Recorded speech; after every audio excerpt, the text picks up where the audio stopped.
Is your vendor booth looking a little blah? Are you struggling to make it stand out in markets and conventions? I've recently leveled up my Artist Alley booth display again to help stand out to customers and provide a visually unique shopping experience. And I'm here to share the tips that I've accumulated along the way and what makes a really great Artist Alley booth glow up.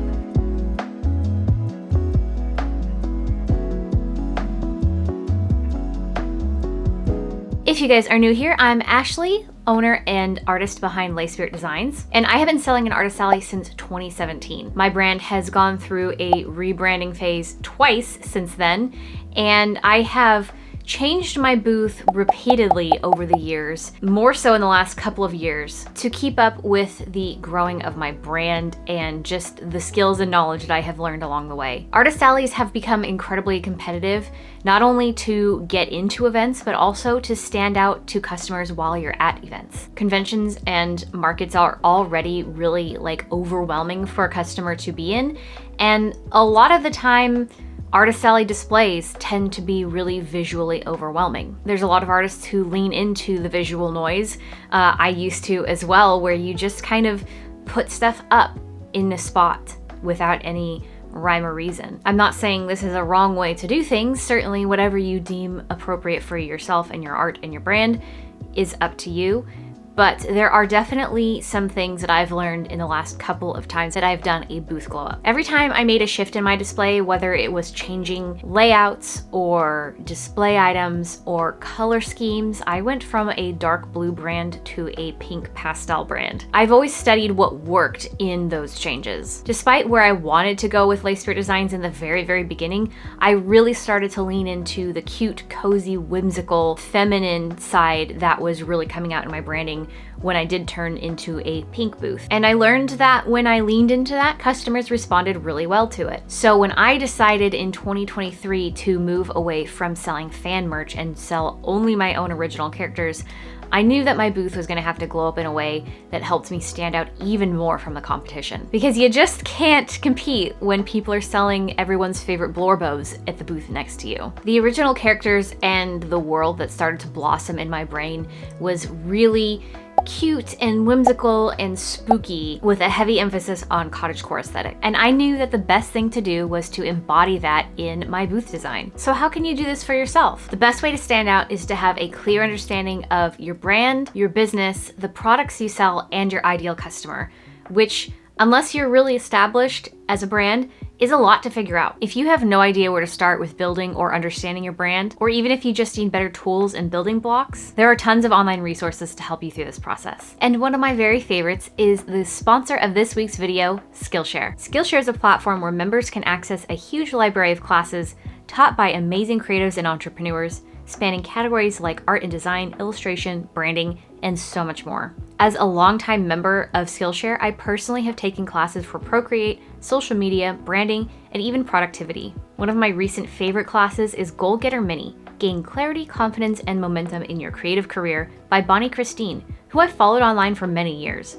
This perfectly bite-sized class is not only digestible on a short lunch break, but incredibly insightful for creative entrepreneurs feeling stuck or scrambled. Bonnie even provides a creative success roadmap with tools to help with understanding the big picture of your creative journey, as well as boundaries and goal setting to make them attainable. If you're interested in checking out this or any of the other incredible classes for yourself, I'm happy to share that the first 500 people who scan my QR code will get a free month trial of Skillshare. That means you can get started today for free and start on the path to leveling up your vendor booth. Thank you so much to Skillshare for sponsoring today's video. Once you have an idea of your brand and brand aesthetic, it's time to get creative. Start seeking inspirations either from other vendors or other elements of your brand aesthetic.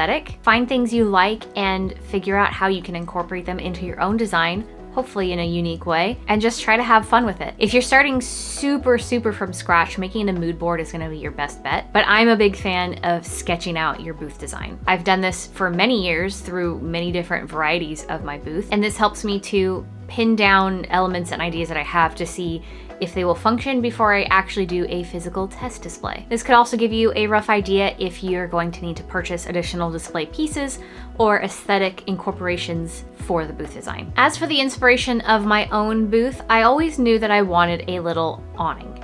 That was something for years right when I started out that I always wanted and I could never figure out until recently how to pull it off in the way that I wanted to. But the rest of the design of my booth is honestly Ryan's brainchild, who is my fiance, if you're unaware. I guess he had a really core vision for the brand that I just leaned into and took his concepts and made them into something tangible and real. There were a lot of ideas that he had that I had to alter in some way that I felt fit the brand a little bit more.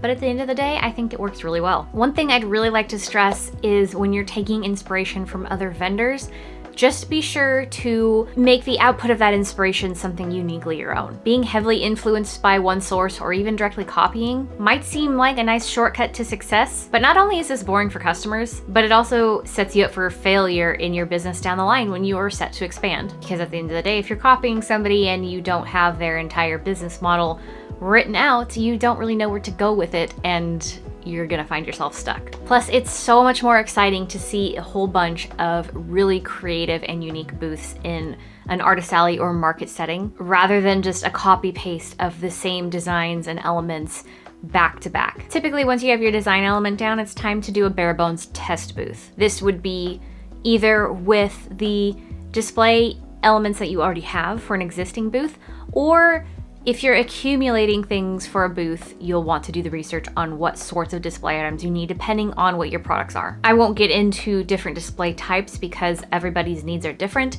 but the most common you're going to see is grid cubes, and that's what I have based 90% of my own booth display on. Whether you're using grid cubes or tabletop displays, shelves, or literally anything else, the best thing to do is to build a bare bones booth so you can see how everything is going to function and fit in together for the size that you need or the variety of sizes that you'll need.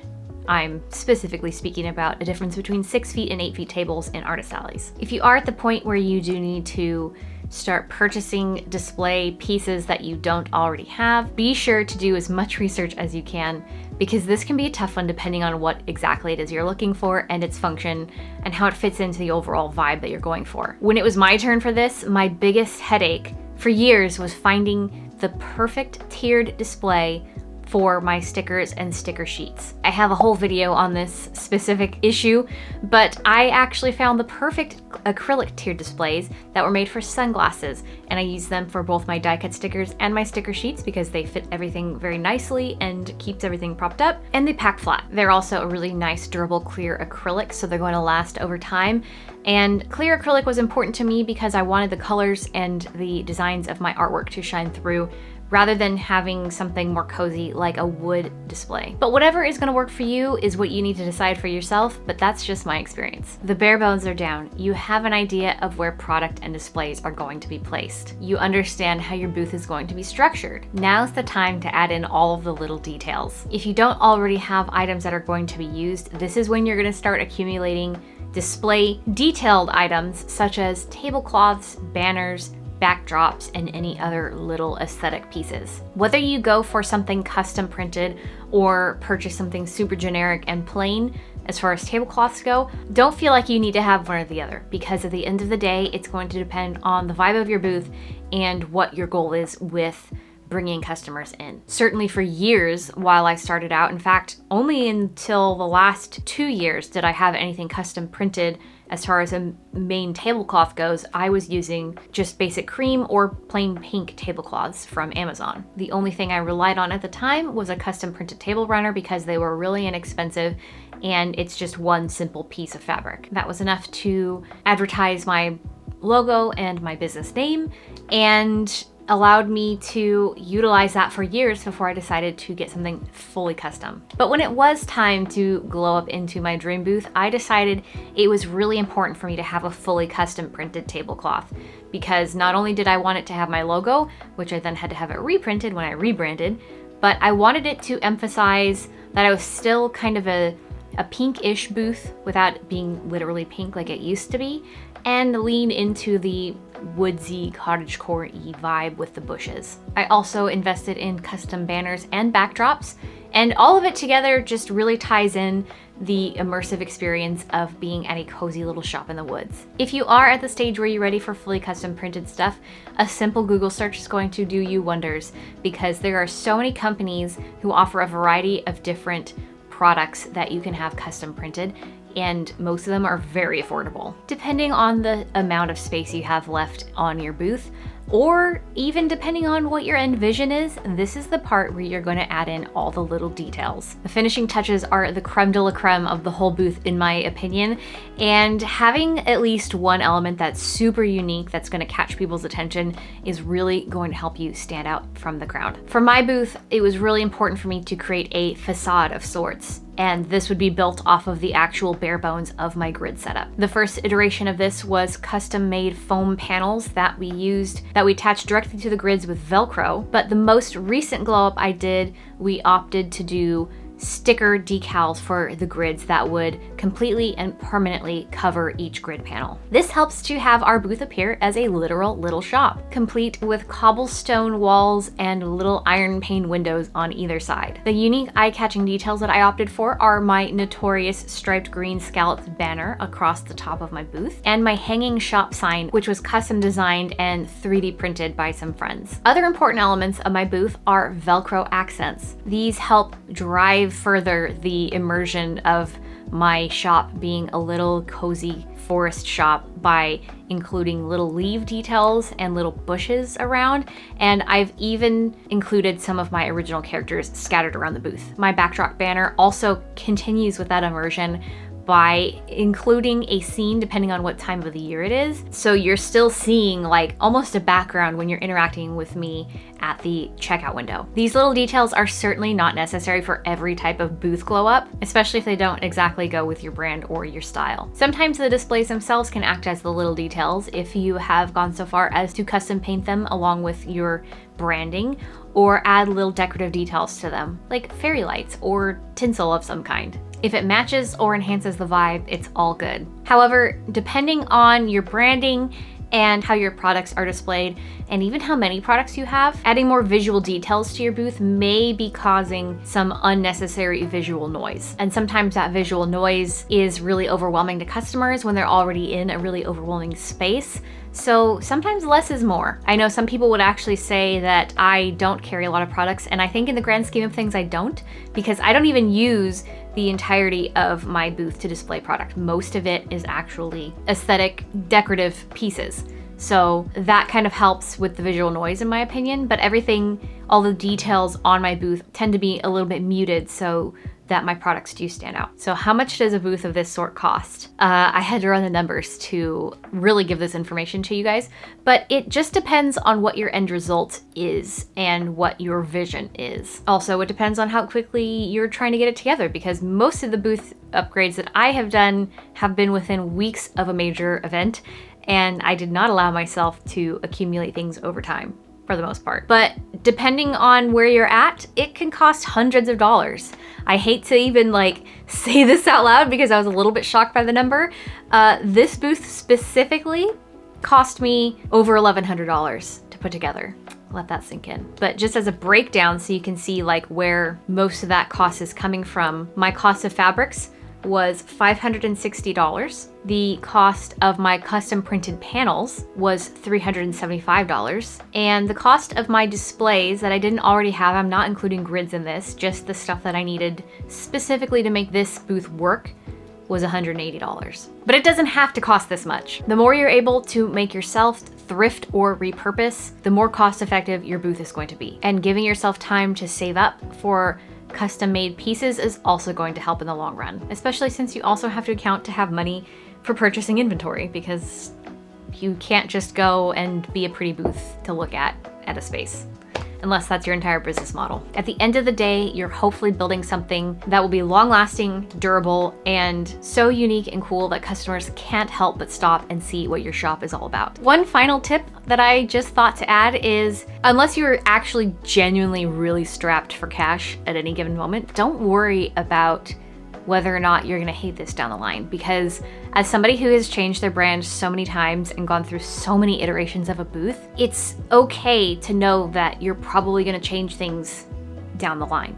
I know it was a year, like a year and a half before I did another major change to my booth. And I know that the one that I have now is not gonna be what I am sticking with forever. At the end of the day, as long as you are happy with the way you're presenting your artwork to your customers, that's all that matters.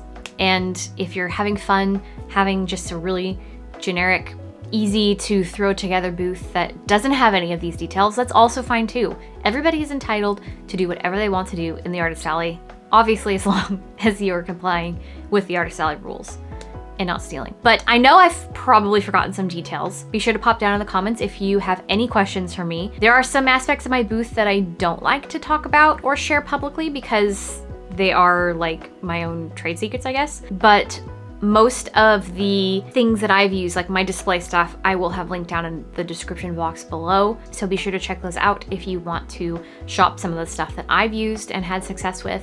But for the most part, just do your best to stand out and be creative, because at the end of the day, we're all just out here trying to be our best creative selves. So if you guys made it this far, I truly appreciate you, and thank you so much for watching, and I will see you in the next one. Bye!